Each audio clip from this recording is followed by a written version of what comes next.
The dust swirled across the empty street as Victoria Morrison stared at the retreating wagon, her heart sinking with each passing second until it disappeared over the horizon. The man who had promised to marry her was gone, along with her trunk containing every worldly possession she owned except for the clothes on her back and the small reticule clutched in her trembling hands. Kansas Territory, 1858, a harsh place for anyone, but especially for a woman alone. Victoria wiped away a tear with the back of her gloved hand, attempting to maintain some dignity despite the hollow feeling in her chest. The trading post of El Dorado was little more than a collection of wooden buildings, a stage-coach stop, and a promise of a town that might someday be. She had traveled west from Boston with Edwin Pierce, a man who had courted her for months with tales of opportunity and land ownership in the newly developing territories. Now she understood those tales for what they truly were: lies. "Madam, you've been standing there near an hour." The gruff voice of the trading post owner, Mr. Holbrook, broke through her daze. "Stores closing soon." Victoria turned to face the older man, summoning whatever strength remained. "I apologize, sir. I seem to have found myself in an unexpected situation." Holbrook scratched his gray beard. "If you're waiting on that fellow you arrived with, he paid his bill and said not to expect him back. Mentioned something about finding better prospects further west." The confirmation of Edwin's betrayal stung anew. Victoria swallowed hard. "I see. Is there perhaps a hotel where I might secure lodging for the night?" "Closest thing to a hotel is Mrs. Peterson's boarding house, but she don't take in strangers without proper references." Holbrook's eyes held a mixture of pity and wariness. "El Dorado ain't much for single ladies without connections. Next stage east doesn't come through for another week." Victoria felt the weight of her predicament crushing down. 1 week. No money for passage anyway. No lodging. No prospects. The creak of the trading post door opening drew both their attentions. A tall man ducked through the entrance, his broad shoulders nearly filling the frame. Dust covered his worn leather vest and dark blue shirt. The brim of his hat was pulled low, but Victoria could see a strong jawline covered with several days' worth of stubble. "Quinn," Holbrook nodded. "Thought you'd be halfway to your ranch by now. Got delayed checking those cattle at the south pasture." The man's voice was deep, with a slight drawl that suggested he wasn't Kansas-born. His eyes, startlingly blue against his sun-bronzed skin, shifted to Victoria, then back to Holbrook. "Just need some coffee and ammunition before heading out." Victoria stood awkwardly as the storekeeper gathered the requested items.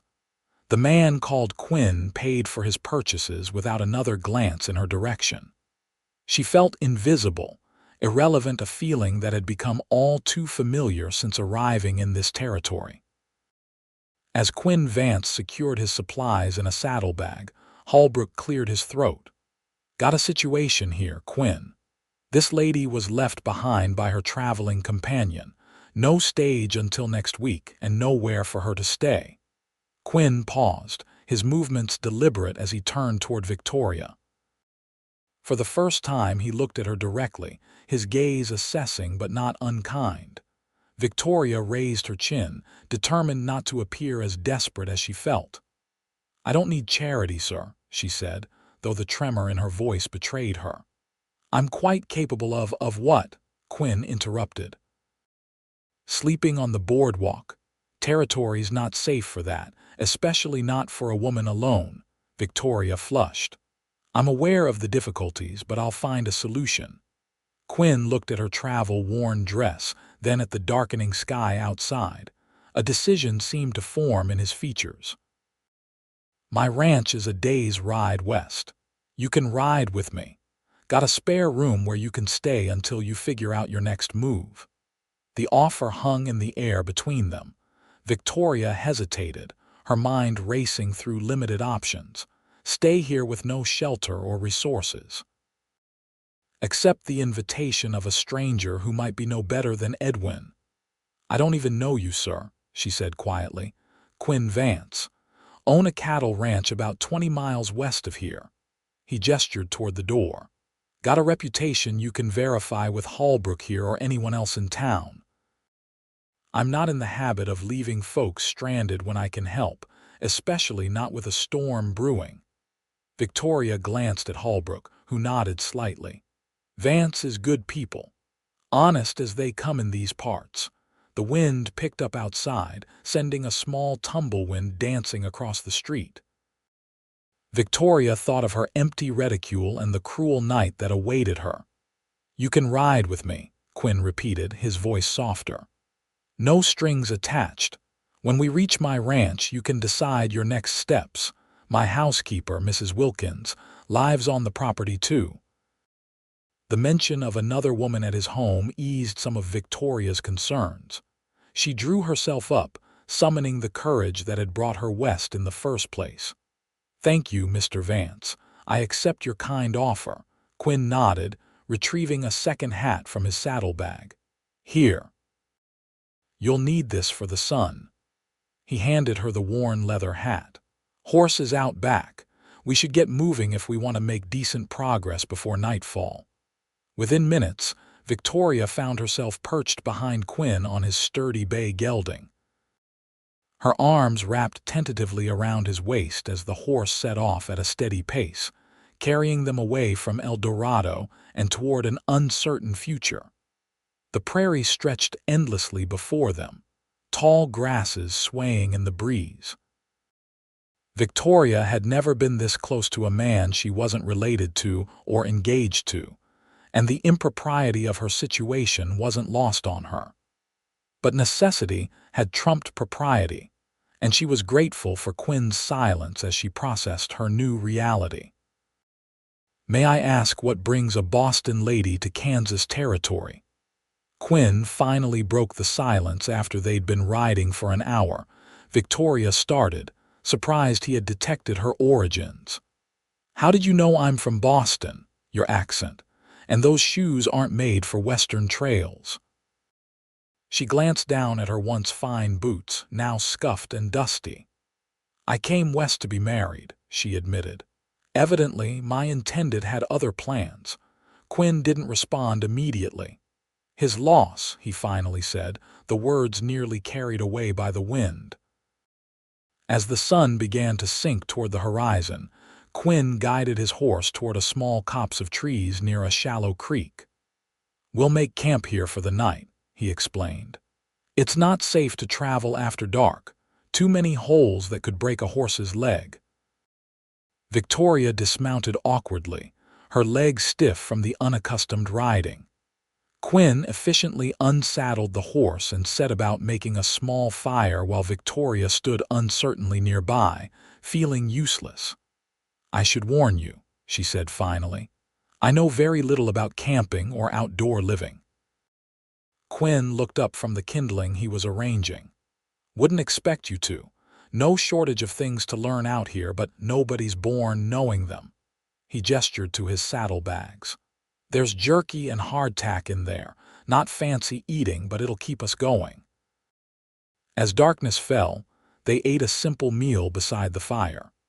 Victoria tried not to think about how she should be dining in Edwin's promised home by now, with proper china and tablecloths. Instead, she focused on the stars emerging above them, more brilliant than she'd ever seen them in Boston. It's beautiful out here, she murmured, despite everything. Quinn followed her gaze upward. That it is. Makes the hardships worth it most days. Have you lived here long? Victoria asked, curious about this quiet man who had offered her safe passage. 5 years now. Came from Virginia originally after the war with Mexico. Worked on other men's ranches until I saved enough to stake my own claim. He poked at the fire with a stick. Not much, but it's mine. Victoria heard the pride in his voice. That's admirable, Mr. Vance. Quinn, he corrected. Out here, formality don't last long. Quinn, she repeated, testing the name. "I'm Victoria Morrison." He nodded, then stood up. "You should get some sleep, Victoria. I'll take the first watch." "Watch? Is it dangerous here?" "Mostly safe, but better cautious than sorry." "Coyotes, maybe the occasional drifter." He spread a bedroll near the fire. "You take this. I'll wake you if there's any trouble." Victoria hesitated but was too exhausted to argue.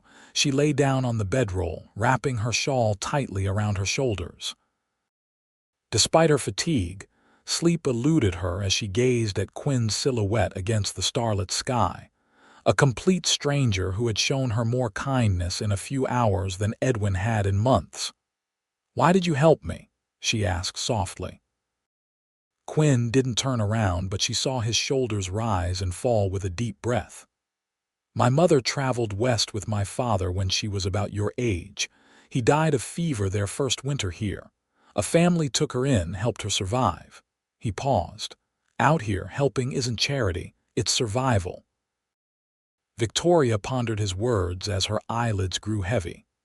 Just before sleep claimed her, she thought she heard him add, "Besides, no decent man leaves a lady stranded." When morning came, Victoria woke to find Quinn already preparing coffee over a small fire. The aroma made her stomach growl, reminding her how little she'd eaten the previous day. "Morning," Quinn greeted her, handing over a tin cup of the strong brew. "Sleep all right." Victoria accepted the cup gratefully, trying to smooth her disheveled hair. "Better than I expected, thank you."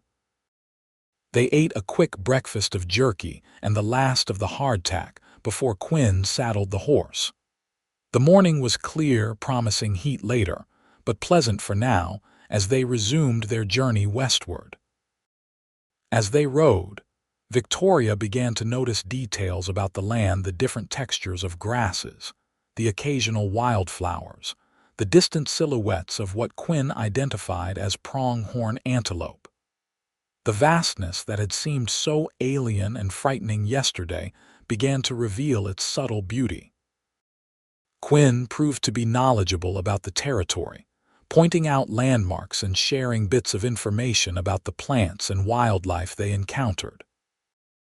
Though not talkative by nature, he answered Victoria's questions patiently, and she found herself genuinely interested in learning more about this land that was so different from her New England home.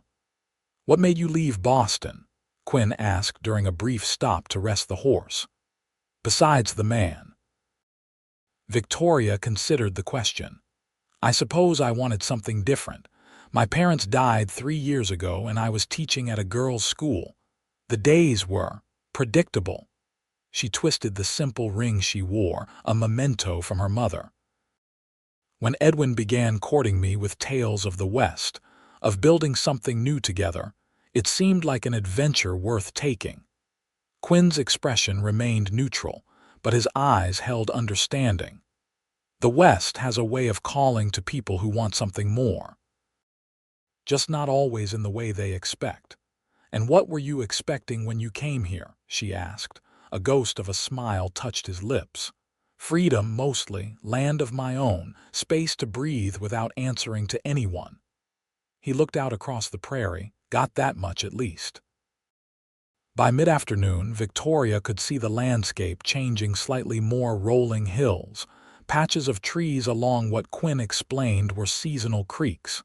In the distance, she spotted what appeared to be structures. "Is that your ranch?" she asked. Quinn nodded. "Vance Ranch. Not much to look at yet, but it's coming along." As they drew closer, Victoria could make out a modest but well-built log house, a large barn, several corrals, and a bunkhouse. A few cattle grazed in nearby pastures, and smoke curled from the main house's chimney. "How many people work here?"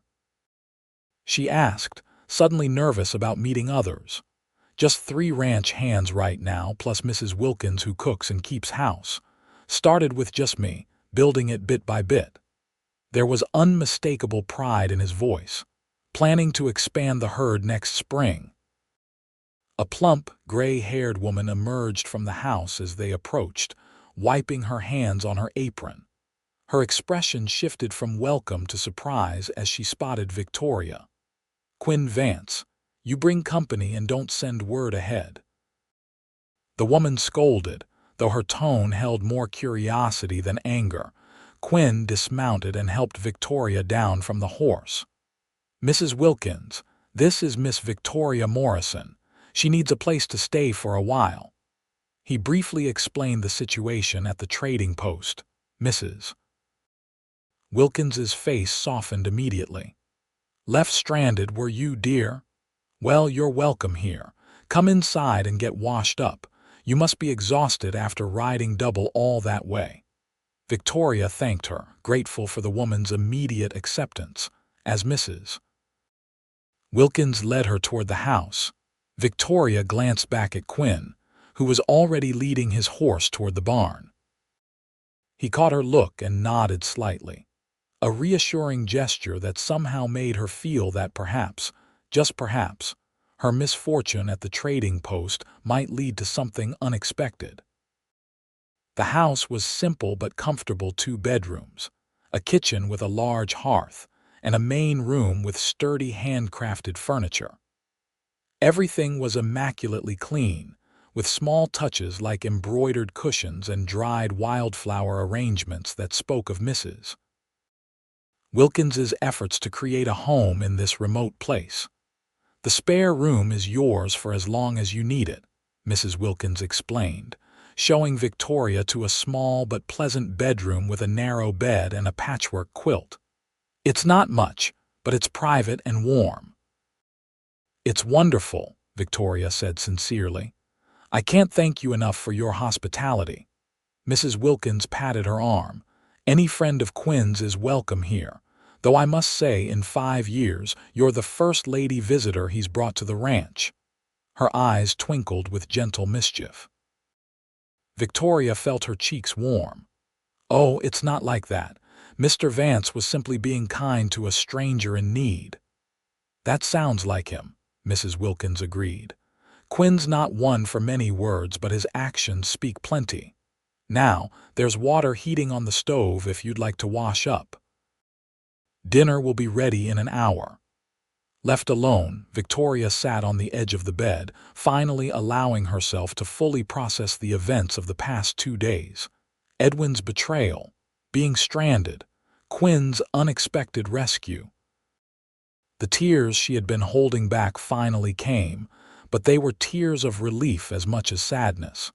She had escaped a future with a man who had abandoned her without a second thought. Whatever happened next, she was grateful for that much.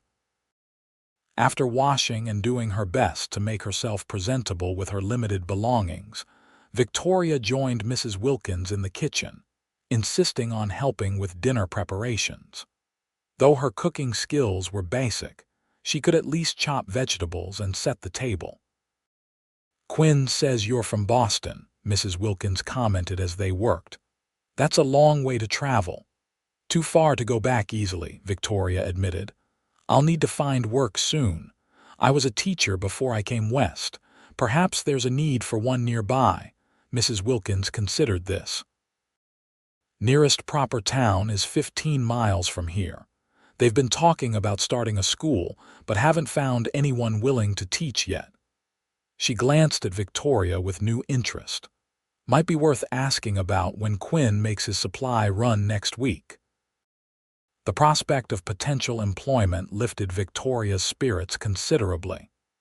Teaching was something she knew, something she could do well. If she could secure a position, she might still build a life for herself in this territory, even if it wasn't the one she had originally envisioned. Quinn and the ranch hands came in for dinner as the sun was setting. Victoria was introduced to Reuben, a grizzled older cowhand who had been with Quinn since the beginning. Miguel, a skilled Mexican horseman who spoke little English, and Caleb, a young man barely out of his teens who blushed furiously when presented to Victoria. Dinner was a hearty stew with freshly baked bread, and Victoria was surprised by the easy camaraderie around the table. These men worked hard together, respected one another, and shared a genuine commitment to the ranch's success. Quinn spoke more during the meal than he had during their entire journey, discussing cattle, fencing needs, and plans for expanding the corral. After dinner, the ranch hands retreated to the bunkhouse, while Mrs. Wilkins retired to her small room off the kitchen. Victoria helped clean up, then found herself alone with Quinn for the first time since their arrival. "Thank you again," she said softly as they sat before the fireplace in the main room. "For everything." Quinn nodded, his gaze on the dancing flames. "Mrs. Wilkins says you're a teacher." "Yes. I taught at a girls' school in Boston for 3 years. We could use teachers out here, children growing up wild as the land." Victoria smiled at his phrasing. "Mrs. Wilkins mentioned a town nearby that's looking to start a school, Riverside, Growing Place. I'll take you there next week if you'd like to inquire." "I would appreciate that very much." Victoria hesitated, then asked the question that had been on her mind. "And what about you? Have you never thought of marriage, of having a family here?" Quinn's expression remained neutral, but something flickered in his eyes. "Ranch keeps me busy. Haven't had much time for courting." "I didn't mean to pry," Victoria apologized. "No offense taken." Quinn stood up. "It's been a long day, you should rest." As he moved to leave the room, Victoria called after him. "Quinn," he paused, looking back at her. "I won't impose on your hospitality any longer than necessary, I promise." Something like disappointment crossed his face so quickly she might have imagined it. "You're not an imposition, Victoria. Stay as long as you need." With that, he disappeared down the short hallway to his bedroom, leaving Victoria to ponder the enigma of Quinn Vance, a man of few words but significant actions, who had opened his home to a stranger without hesitation. The days that followed fell into a comfortable rhythm. Victoria rose early, helping Mrs. Wilkins with breakfast and household tasks. She discovered that while she knew little about ranch life, she was a quick learner, soon able to gather eggs from the chickens, tend the vegetable garden, and even assist with basic cooking. Quinn spent most daylight hours working the ranch, but Victoria began to notice that he found reasons to return to the house more frequently than seemed necessary for water, to check on supplies, or simply to report on the day's progress. Each time, his eyes sought her out, lingering briefly before he returned to his work. On her third evening at the ranch, Victoria discovered a small bookshelf in the main room containing a dozen well-worn volumes, mostly practical manuals on ranching and animal husbandry, but also several classics including Shakespeare's collected works and Thoreau's Walden. "You enjoy reading," she observed when Quinn found her examining the books. He shrugged, though she detected a hint of self-consciousness. "Winter nights are long. Books help pass the time." Victoria ran her fingers along the spine of Walden. "This is one of my favorites. Mine too." Quinn's admission seemed to surprise even him.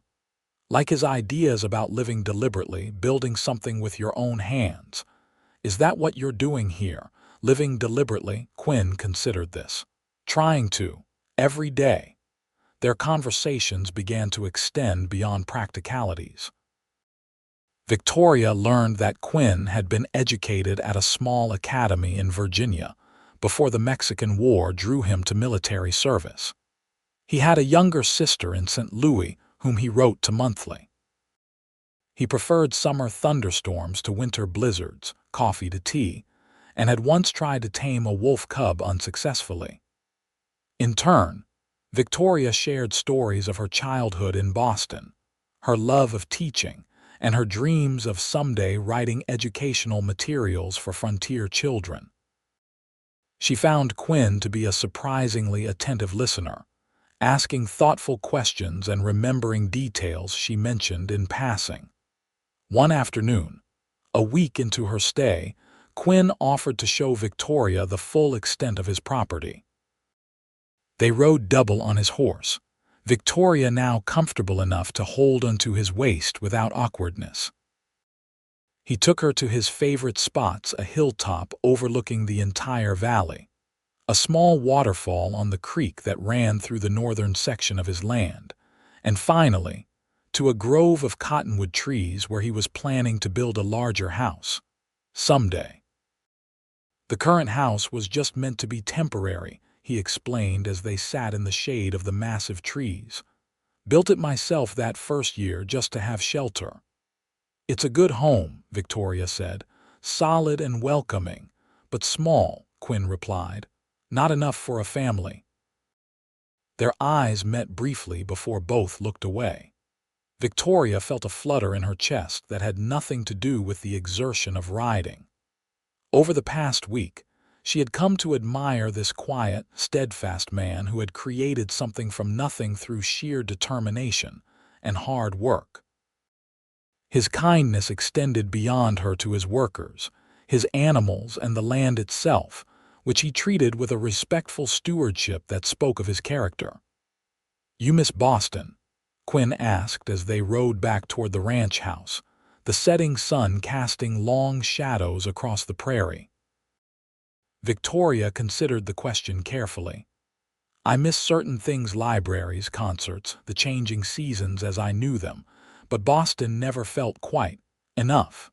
She searched for the right words. "I always felt there was something more waiting for me, something different." "And is this different enough?" His voice held a hint of humor, but beneath it lay a genuine question. Victoria looked at the vast landscape around them, golden in the late afternoon light. "It's certainly different," she laughed softly. "But yes, in a good way. There's something honest about this place. It demands truth from you." Quinn's hand briefly covered hers where it rested at his waist. "That it does." The touch, simple as it was, sent warmth spreading through Victoria's entire body. For the first time since Edwin's betrayal, she felt a spark of possibility not just for survival, but for happiness. The following morning, Quinn announced he would be making his supply run to Riverside. "If you still want to inquire about teaching, now's your chance," he told Victoria over breakfast. Victoria felt both excitement and trepidation. Finding work would mean independence, no longer relying on Quinn's charity. Yet she had grown comfortable at the ranch, finding unexpected contentment in the simple routines and Quinn's steadily growing presence in her life. "I would like that," she said finally. "Thank you." They set out after breakfast, this time in Quinn's wagon rather than on horseback. The journey to Riverside took most of the morning, giving Victoria ample time to appreciate the changing landscape and prepare her thoughts for potential inquiries about teaching positions. Riverside proved to be larger than El Dorado, with a proper main street featuring a hotel, general store, bank, saloon, and several other establishments. People nodded respectfully to Quinn as they passed, and Victoria noticed the curious glances directed her way. "Town council meets at the hotel," Quinn explained, helping Victoria down from the wagon. "The chairman, Mr. Garrett, is usually there this time of day. He's the one to talk to about starting a school." Victoria straightened her dress, wishing she had more appropriate attire for a professional inquiry. "Do I look presentable enough?" Quinn's gaze traveled over her, lingering on her face. "You look fine," he said, though the warmth in his eyes suggested more than mere adequacy. Inside the hotel's small lobby, they found Mr. Garrett, a portly man with impressive mutton chop whiskers, engaged in conversation with several other men. Quinn made the introductions, explaining Victoria's qualifications and interest in establishing a school. "A teacher, you say?" Garrett's eyebrows rose with interest. "From Boston? Well now, that's providential timing. We've been discussing the need for education just this morning." He turned to his companions. "Gentlemen, what do you think? Miss Morrison here has experience teaching in Boston and is looking to establish a school. The men peppered Victoria with questions about her experience, educational philosophy, and what she would require to start teaching. She answered confidently, drawing on her years of experience and genuine passion for education. "We've set aside a building," one of the men explained. "Used to be the assayer's office before the mining prospects dried up. It would need some work to convert to a schoolroom." "And what about accommodations for Miss Morrison?" another asked. "The widow Hayes has rooms to let above the dressmaker's shop," Garrett suggested. "Respectable place for a single lady teacher." Victoria felt a mixture of excitement and apprehension as the conversation continued. Everything was moving faster than she had anticipated.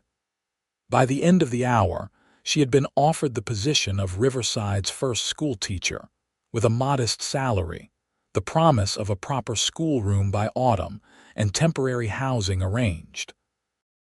"We'll expect you to start as soon as the schoolroom is ready," Garrett concluded, shaking her hand. "Perhaps 3 weeks' time. That should give you opportunity to prepare your curriculum and get settled." "Thank you, gentlemen." "I'm honored by your confidence," Victoria replied, her mind whirling with the sudden change in her circumstances. As they left the hotel, Quinn was uncharacteristically quiet. They completed his supply purchases in silence, loading the wagon with provisions for the ranch. It wasn't until they were halfway back that he finally spoke. "Sounds like you found your place," he said, eyes fixed on the trail ahead. Victoria nodded, uncertain how to express her conflicted feelings. "It's an excellent opportunity. I'm very fortunate. Riverside's a good town, growing. Safe enough for a woman on her own." The words hung between them, laden with unspoken meaning. Victoria gathered her courage. "Quinn, I want to thank you for everything you've done. Without your help, I don't know what would have become of me." Quinn's hands tightened on the reins. "You'd have managed. You're stronger than you give yourself credit for, perhaps, but I'm grateful I didn't have to find out the hard way." She hesitated. "These past days at your ranch have been unexpected." "How so?" Victoria chose her words carefully. "When Edwin abandoned me, I thought my dreams of a life out west were finished. I never imagined finding another kind of belonging." Quinn finally looked at her, his blue eyes intense. "Are you saying you belong at the ranch?" "I'm saying I've come to care for it. And for the people there." She met his gaze steadily. "Especially one person." The wagon slowed to a stop as Quinn pulled back on the reins. For a long moment he simply looked at her, something vulnerable breaking through his usual reserve. "Victoria," he said finally, her name like a prayer on his lips. "I'm not a man of fancy words or grand gestures, but these past days with you at the ranch, it's felt right in a way nothing else has." Victoria's heart quickened. "It's felt right to me too." "I don't want you to go to Riverside," Quinn admitted, the words rushing out as if he'd been holding them back. "But I don't want to stand in the way of what you need either." "What I need," Victoria repeated softly, "what I need is purpose and belonging, and—" She took a deep breath. "And someone who sees me for who I am." Quinn's hand found hers on the wagon seat. "I see you, Victoria Morrison. I've seen you since that first moment at the trading post." The confession hung in the air between them, honest and unadorned. Victoria felt tears welling in her eyes, not from sadness but from the sheer relief of recognition. In that moment, she knew with certainty that being abandoned at the trading post had been no misfortune but a doorway to something authentic and true. "The teaching position doesn't start for 3 weeks," she said. "Perhaps in that time we could explore what this might be between us." Quinn's smile transformed his face, erasing the worry lines and revealing a glimpse of boyish hope. "I'd like that very much." The remainder of the journey back to the ranch passed in a new kind of comfortable silence, their hands remaining joined between them on the wagon seat. Victoria felt, as though she was seeing the landscape with fresh eyes, not as an alien wilderness, but as a place of possibility and promise. Upon their return, Mrs. Wilkins took one look at their clasped hands and broke into a knowing smile. "Well now," she said, "seems like you found more than supplies in Riverside." Quinn actually blushed, a sight Victoria found endearing. "Victoria's been offered the teaching position," he explained. "Starting in 3 weeks." Mrs. Wilkins's smile faltered.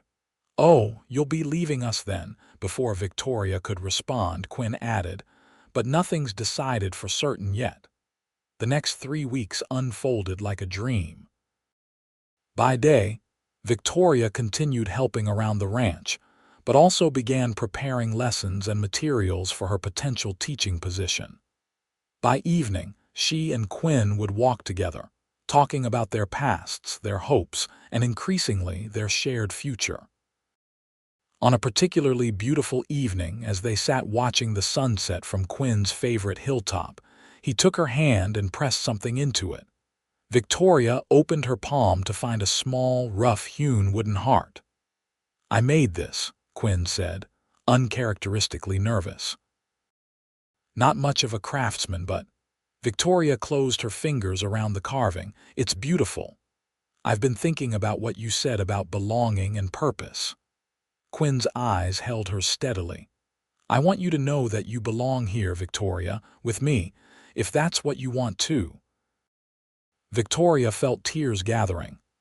"Are you asking me to stay, to not take the teaching position?" "No," Quinn shook his head firmly. "I'm asking you to marry me. The teaching, that's still your choice. We could make it work. I could take you to town and back. Or—" he gestured toward the valley below, "we could build that school here. There are ranch families with children all around who need learning too." Victoria stared at him, overwhelmed by the sincerity of his proposal and the thoughtfulness behind it. This man, who had rescued her from abandonment, was now offering her not just his heart, but the freedom to pursue her own calling alongside him. "Quinn Vance," she said, her voice trembling with emotion. "How is it possible that being left at that trading post was the best thing that ever happened to me?" A smile broke across his face. "Is that a yes?" Victoria leaned forward and pressed her lips to his in answer. The kiss was gentle at first, then deepened with the weeks of growing affection between them. When they finally parted, both breathless, Victoria whispered, "Yes, 1,000 times yes." The wedding took place 2 weeks later, a simple ceremony in Riverside's small church with Mrs. Wilkins, the ranch hands, and a few townspeople as witnesses. Victoria wore a new blue dress she and Mrs. Wilkins had worked on together, and Quinn appeared in a crisp white shirt and black vest that made him look both handsome and slightly uncomfortable. Their vows were straightforward but heartfelt. Quinn promised to honor Victoria's independence while offering her a true partnership. Victoria pledged to build a home and a life with Quinn that would embrace both their dreams. When the preacher pronounced them husband and wife, the small congregation erupted in genuine cheers. After consulting with the town council, a compromise was reached regarding Victoria's teaching position. She would teach 3 days a week in Riverside and 2 days at the ranch, where Quinn converted part of the bunkhouse into a small classroom for the children of neighboring ranchers. It wasn't a conventional arrangement, but it suited both their needs perfectly. Their wedding night was spent at the ranch, in the bedroom that was now theirs to share. Victoria's nervousness melted away in the tenderness of Quinn's touch, his patience and gentle guidance transforming uncertainty into discovery and joy. By morning, they had crossed the final bridge from strangers to true partners, both irrevocably changed by the journey. As summer turned to autumn, Victoria found herself falling more deeply in love with both Quinn and the land. The vastness that had once seemed intimidating now felt like freedom. The challenges of ranch life, unpredictable weather, physical demands, isolation were balanced by rewards she had never anticipated. The satisfaction of shared labor, the beauty of untamed spaces, and the deepening bond with a man who treated her as an equal partner in all things. Quinn, too, was transformed by their marriage. His natural reserve gave way to quiet expressions of affection, a hand at the small of her back as they walked, wildflowers left on her pillow, patient instruction in the skills of frontier living. In the evenings, they would read aloud to each other from his small collection of books, discussing ideas and dreams long into the night. Word of Victoria's teaching abilities spread, and soon families from miles around were bringing their children for instruction. Quinn built additional benches and desks for the growing classroom, and Victoria began corresponding with her former colleagues in Boston, requesting books and educational materials suitable for frontier education. Winter arrived with a ferocity that tested Victoria's resolve. Blizzards isolated the ranch for days at a time, and the cold penetrated even the sturdiest walls. Yet each hardship only strengthened the bond between her and Quinn, as they worked together to protect their home, their animals, and their growing dream. On Christmas Eve, as they sat before the fireplace in their small home, Quinn presented Victoria with a leather-bound journal. "For your thoughts," he explained, "and maybe someday, for those educational materials you talk about writing." Victoria unwrapped her gift for him, a fine pocket watch she had ordered from St. Louis, delivered just before the worst of the winter weather set in. "So you'll always know when it's time to come home to me," she said softly. Quinn gathered her into his arms, his voice husky with emotion. "Home is wherever you are, Victoria. You know that, right?" As she nodded against his chest, Victoria reflected on the extraordinary journey that had brought her here, from abandonment at a dusty trading post to profound belonging in this man's arms. Edwin's betrayal, which had seemed so devastating, had actually freed her to find a love far truer than anything she could have imagined. When spring finally broke the grip of winter, Victoria discovered she was carrying their first child. Quinn's joy at the news was boundless. He immediately began making plans to expand their home and start building the larger house in the Cottonwood Grove. "We'll need the space," he explained, his hand gently covering her still flat stomach. "For this little one, and maybe others after." Victoria covered his hand with hers. "I never thought I'd have this," she admitted. "A home that's truly mine. Work that matters. A child on the way. You have me forever," Quinn promised, "since the moment you accepted that ride with me." As her pregnancy progressed, Victoria continued teaching, though she reduced her time in Riverside to 1 day a week. The town was understanding, especially when Quinn proposed building a proper schoolhouse on the boundary of his property, accessible to both the town and outlying ranches, with living quarters for a full-time teacher to be hired as an assistant. "You're building a legacy," she told him one evening as they reviewed the plans together. "Not just a ranch, but a community." Quinn shook his head. "We're building it together. Everything good in my life came from offering you that ride from the trading post," Victoria laughed. "And everything good in mine came from accepting it." Their son, Samuel, was born on a brilliant autumn day, with Mrs. Wilkins and the midwife from Riverside attending the birth. Quinn paced outside until the baby's first cry brought him rushing in, his face a mixture of terror and wonder as he beheld his wife and newborn child. "He's perfect," Quinn whispered, gently touching the infant's tiny fingers, "just like his mother." Life settled into new rhythms with Samuel's arrival. Victoria continued teaching but focused more on developing curriculum that other frontier teachers could use. Quinn expanded the ranch operations, hiring additional hands and increasing his cattle herd. The larger house in the Cottonwood Grove was completed by Samuel's first birthday, a beautiful, spacious home with plenty of room for the family they both hoped would continue to grow. 2 years after Samuel's birth, their daughter Elizabeth joined the family, followed by twin boys, Joseph and Henry, 3 years later. The Vance Ranch became known throughout the territory not just for its quality cattle, but for the school that now served dozens of children from surrounding areas. Victoria never regretted her decision to stay with Quinn, rather than pursue a more conventional teaching position in Riverside. The life they built together combined the best of both their dreams, his vision of a productive ranch and her commitment to bringing education to the frontier. Together, they created something neither could have achieved alone. 10 years to the day after Quinn had found Victoria standing alone outside the trading post in El Dorado, they returned there together. The town had grown considerably, but the trading post remained, now expanded into a proper general store. "It's strange," Victoria said, looking at the spot where she had watched Edwin's wagon disappear. "I should hate this place for what happened here, but instead, I feel grateful." Quinn's arm slipped around her waist, pulling her close. "Sometimes the worst moments lead us to the best ones."